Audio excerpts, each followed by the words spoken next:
Hey folks, it's Abel.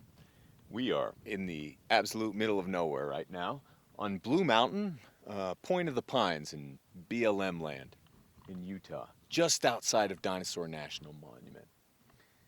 This here is sagebrush, and it grows here because of the, not so great soil for actually growing things.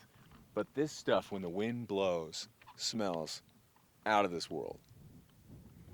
But anyway, this is a total bonus off-road adventure for us today. I'm glad you guys can enjoy it too. What do you think, baby?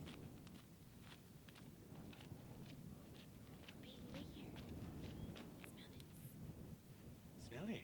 What does that smell like? It'll make her sneeze.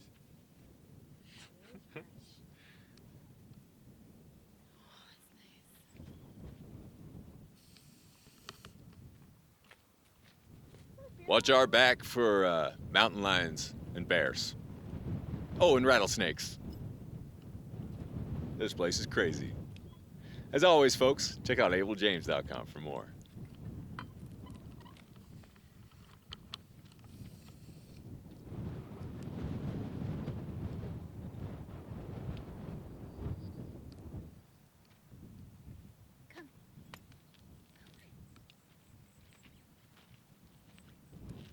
Good girl, Bailey.